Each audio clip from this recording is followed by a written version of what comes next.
goodness. And now I'd like to invite Development Manager of Tanduay's Branch International 8, Mr. Roy Suma, on stage to present the bouquet of flowers from Tanduay and to congratulate our Tanduay Calendar Girl 2024.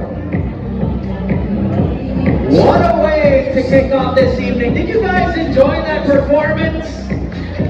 Grabe. What a momentous occasion indeed. Very good. Inviting everybody to crowd out the crowd around the front of the stage. Get a nice picture of Julia as well as Mr. Roy to commemorate this very important milestone in Tanduay.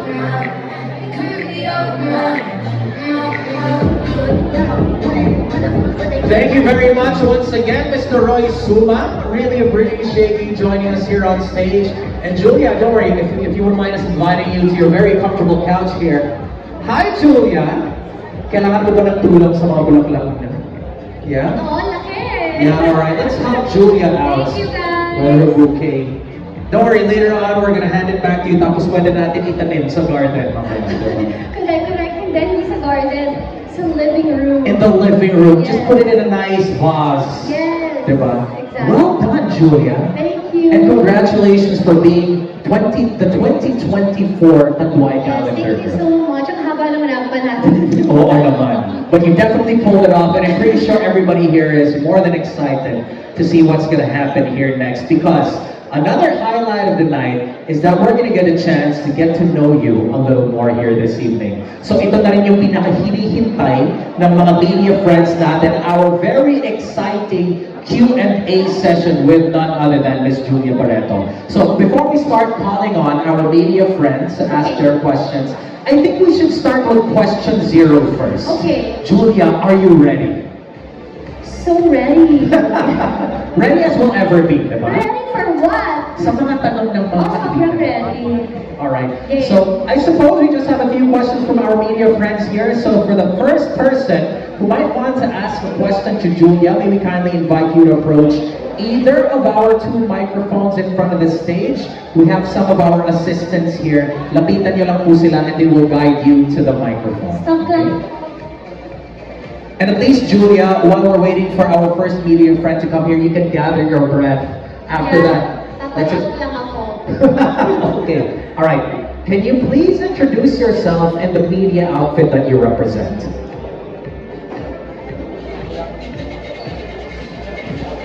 Hello, good evening. I'm Christine Himalanda from Aliw Broadcasting Corporation. Christine, a little bit closer to the mic, please. Magbilang ka hanggang 5 para marinig ni Julia. Let me know, Julia, if you can hear her question. Can you count to 5, Christine? 1, Yes, better, better. Okay, go ahead. Can you tell us how you learned about me and who informed you and what was your initial reaction when you heard the news? Nervous. Yes, it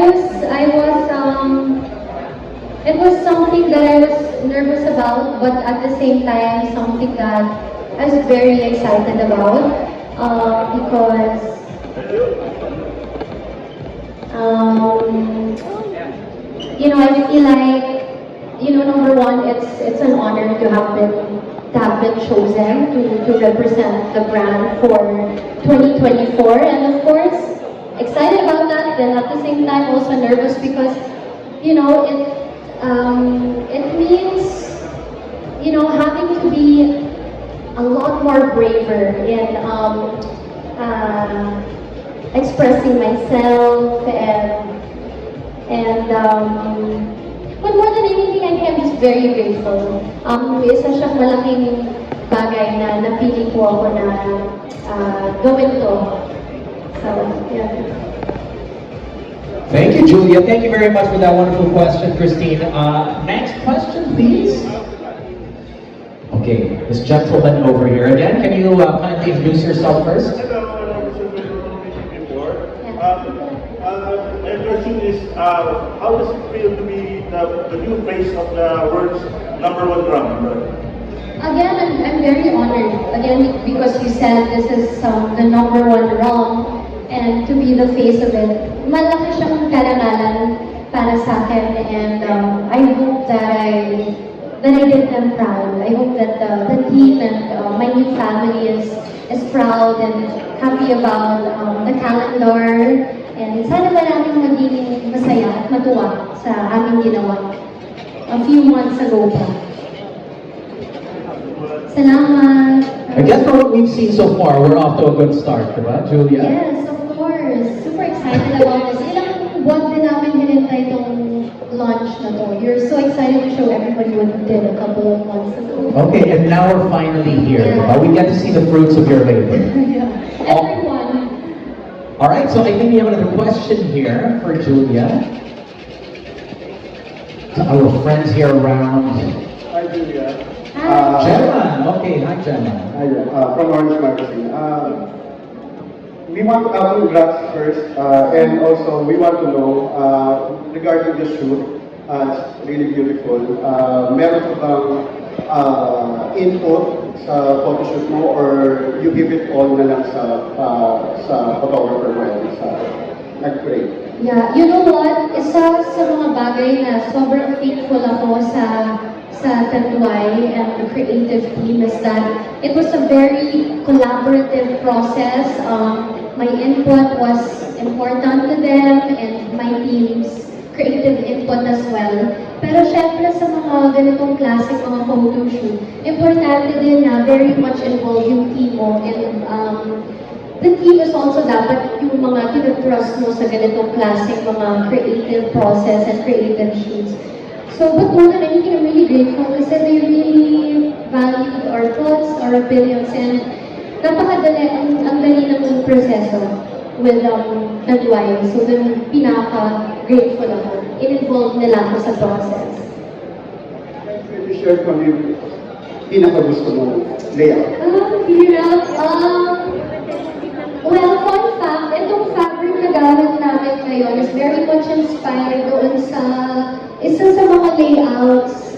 Makikita niyo yung naka-cover ako, parang ganito lang din yung tela niya. So, isa yun sa favorite ko, pero itong naka-red ako, favorite ko din yan, super. Lahat maganda din, pati yung naka-pink ako, parang mabait ko na mabait lang. Magjo-joke sana ako pero wag na. Thank you.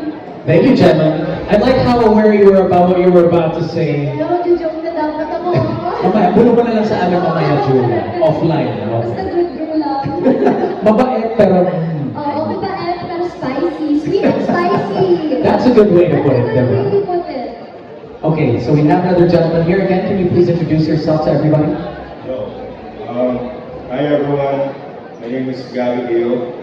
And hi Julia. Hello, good evening. Good evening. What else can we expect from you this 2024? You know what? I ask myself that question too a lot. You know, I feel like life is so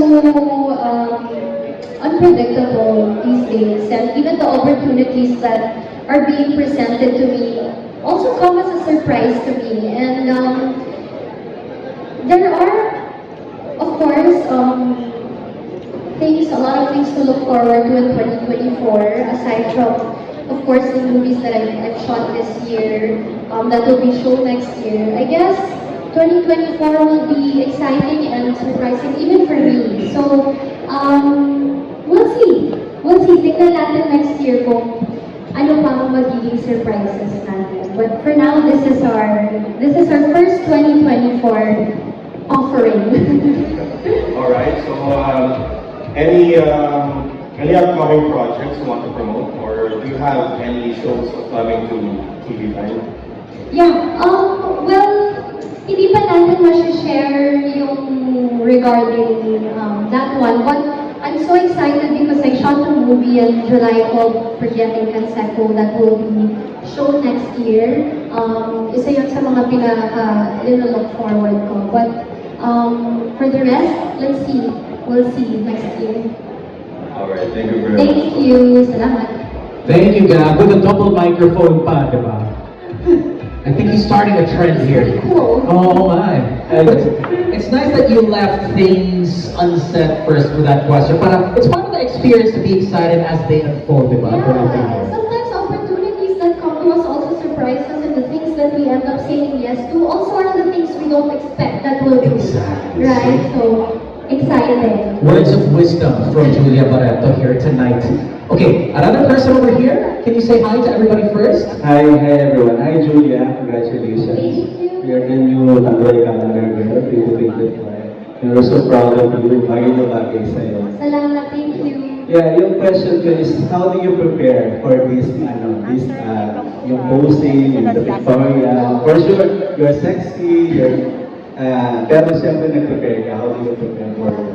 Actually, medyo tricky, hindi naman tricky, medyo challenging yung naging proseso because right before we did the shoot, I was locked in Baguio shooting a movie that was back in July. So, challenging yung pinagsabay ko yung nagsushooting ako, tapos pag uwi ko ng hotel, sumisingit ako ng, sana may konting mga crunches, sana makasingit ako ng mga konting exercises. But again, you know, when you're surrounded with the right team and the right people, naaalagaan ka talaga ng maayos. But, you know, isa yan sa mga, I believe in, you don't get ready when you have something to be ready for. Dapat, palagi kang ready. So, whether you're preparing for something or not, be active, exercise, para diba pag dumating yung time na, ay, medyo kailangan magpakita ng tiyan, medyo kailangan magpakita ng skin, ready ka na, hindi na yung parang, it's not as if you're cramming anymore to be ready for a project. I believe in always being ready, always prepared. Kita naman. Talagang ready ka. My last question is, after this posing in a Tanduay calendar, are you ready for a more daring role? Aside this, pinakita mo yung ganda mo sa expensive candy. This time, mas ready ka na ba sa more mature and more daring roles in the future? Bakit naman hindi? If we've already done something like expensive candy, but you know what? Hindi na siya daring eh. Almost, you know, it's really, it's growing up. And it's being confident in your own skin, and confident in your flaws, and confident in the body you have and the person that you are. And I'm grateful for projects like Tanway and Expensive Candy that really pushes me and inspires me to be confident in who I am and in my own skin. So these things that I do only help make me a more secure and a braver woman. So Thank you. And congratulations. thank you. What an interesting turn of events for the little Q&A session that we're having here. Lots of life advice coming from you. Diba? Nice, yung sinabi mo kanina, it's not necessarily considered daring just because it's different from what we've been doing in the past, diba? This is just growing up. It's growing up. It's part of it. Absolutely. And as much as we would wanted to hear from more of you here tonight, I think we are down to our last question, if that's fine with you, Okay, Julia. no problem. Okay, one last question for Miss Julia Barreto. Okay, over here. To the lady with the hair you will not miss here tonight. So, we all know you're a sexy actress, but now this kind of solidifies that you're a sex symbol, sex goddess. How comfortable are you being called that from now on? What's that again? What did you just How call me? comfortable are you being called a sex symbol? Wow. I'm flattered. I'm flattered, I guess. Yeah, I don't think it bothers me so much. I think as you grow older, you just, like I said a while ago, you just end up being more confident in who you are and in your own skin. And, you know, if that translates into, you know, being able to inspire people to be brave and to be confident and to come out of their shells. I guess I'll take it. It's a compliment at the end of the day. One last question. Yeah. What was the first reaction of your family, your friends, the people around you when they found out? You know, with everything that I do, especially with projects that requires a little bit more skill, I really love to sit down and discuss that with my family and my loved ones. And one of the things that I really love about my support system is that they're so supportive in anything that I want to do, and when I want to explore and I want to challenge myself and I want to push and push and push myself. I'm so grateful that I have such a supportive family, I have a supportive partner, I have supportive friends, and they're the reasons why, you know, I'm confident and I'm brave and I'm secure. Thank you, congrats. Thank you. Thank you very much. And thank you to everybody who shared their time to ask Julia some questions here tonight. Thank you very much. And thank you to you as well, Julia. Okay, so before we let you go, Julia, any parting words for all of our friends and our guests here tonight? You know what, tonight, all I feel is a lot of gratitude, and I'm so grateful to have everybody here tonight and join us celebrate the launch of Tanduay's new calendar for 2024. But more than anything, I'm so grateful to Tanduay for choosing me to be the face of the brand for next year and for accepting me and taking care of me, especially during this process, and for really hearing me out and for being so collaborative. Like the shoot, I hope that I continue to make you guys proud for the rest of the year. So thank you again. Okay, let's give a big hand for Miss Julia Barreto one more time, everybody. So now we have one last treat for everybody here before we open the floor to all the party here tonight. Miss Julia, if you wouldn't mind joining me here. We're gonna get this comfortable couch out of the stage first, because to keep the momentum going here tonight, as generous as our Tanduay calendar girl for 2024 is, she wanted to share the spotlight with a few hand-picked people from our media here this evening. Because in the spirit of DARE, we actually put together a very special activity where our blogger and media friends will dare to walk the catwalk with our calendar girl. Is that okay with you, Julia? That sounds definitely fun. So everyone here, please ready your cameras, because you wouldn't want to miss this as our media friends brave the catwalk and rise up to this challenge. But first, before we call out our media friends, Miss Julia. Okay, so I think this is worth mentioning before we call out our media friends here. For all the pictures and the videos that you're going to be sharing on social media, please don't forget to include our official hashtags Tanduay, Calendar Girl 2024, and you might like this, hashtag Julia Barreto Dares. Oh, diba? There you go. Okay, so without further ado, before we call out our new models for this evening,